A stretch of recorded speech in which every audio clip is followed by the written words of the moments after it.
Hi everyone, welcome back to our channel Willis Homestyle. நீங்கள் எங்கள் சேனலில் ஃபர்ஸ்ட் டைம் பார்க்குறீங்கன்னா சப்ஸ்கிரைப் பண்ணிக்கோங்க.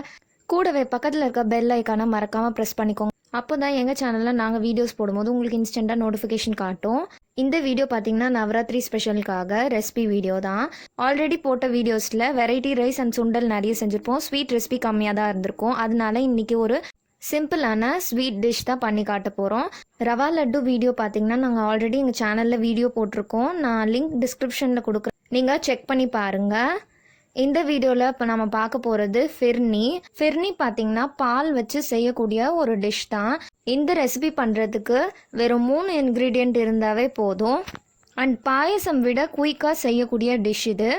இந்த ஃபிர்னி எப்படி பண்ணுறதுன்னு பார்த்துடலாம். ஃபிர்னி பண்ணுறதுக்கு ஃபஸ்ட்டு ஒரு கிளாஸ் பால் எடுத்திருக்கேன். இது பார்த்திங்கன்னா 200 ml அளவுக்கு. இதை நான் காய்ச்சிக்க போகிறேன்.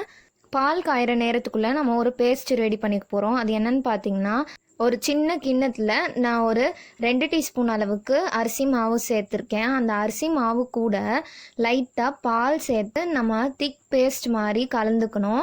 எதுக்காக இந்த மாதிரி நான் பேஸ்ட் ரெடி பண்ணிக்கிறேன்னு பார்த்தீங்கன்னா, நம்ம அரிசி மாவை டைரெக்டாக பாலில் சேர்த்தா மாவு பாலில் ஈவனாக கலக்காமல் கெட்டியாகிறதுக்கு நிறைய வாய்ப்பு இருக்குது. அதனால நம்ம இந்த மாதிரி பேஸ்ட் பண்ணி வச்சுக்கணும்.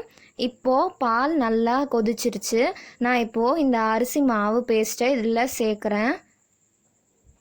இதை சேர்த்ததுக்கப்புறமா நம்ம நல்லா பாலில் கலந்து விடணும்.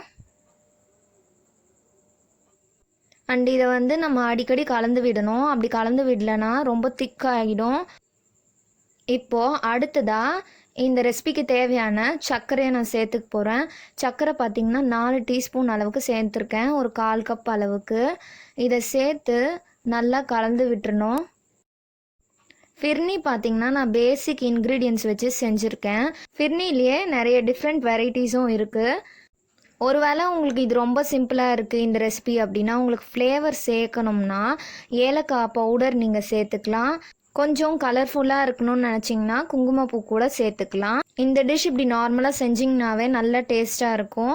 இப்போ நான் இதில் நட்ஸ் சேர்த்துக்க போகிறேன். நான் பாதாமும் பிஸ்தாவும் கட் பண்ணி வச்சுருக்கேன். நான் இதை இந்த டிஷ்ஷில் ஆட் பண்ணிக்க போகிறேன். ஆட் பண்ணிவிட்டு நல்லா இதை கலந்து விட்டுறணும். இந்த மாதிரி திக்கான கன்சிஸ்டன்சி வந்ததுக்கப்புறமா நம்ம ஸ்டவ் ஆஃப் பண்ணிடலாம். அவ்வளோதான், இந்த டிஷ் ரெடி ஆகிடுச்சு. இந்த ரெசிபியை ஃப்ரிட்ஜில் ஸ்டோர் பண்ணி கூலிங்காக கூட சர்வ் பண்ணலாம். ரொம்பவே குயிக்காக செய்யக்கூடிய ஒரு ஸ்வீட் டிஷ். உங்களுக்கு இந்த வீடியோ பிடிச்சிருந்தா லைக் பண்ணுங்கள். நீங்களும் இந்த ரெசிபியை கண்டிப்பாக உங்கள் வீட்டில் ட்ரை பண்ணி பாருங்கள். ட்ரை பண்ணிவிட்டு எப்படி இருந்துச்சுன்னு கமெண்ட் செக்ஷனில் சொல்லுங்கள். இந்த வீடியோவை மறக்காமல் உங்கள் ஃப்ரெண்ட்ஸ்க்கு ஷேர் பண்ணுங்கள். தேங்க்யூ ஸோ மச் ஃபார் வாட்சிங் அவர் சேனல்.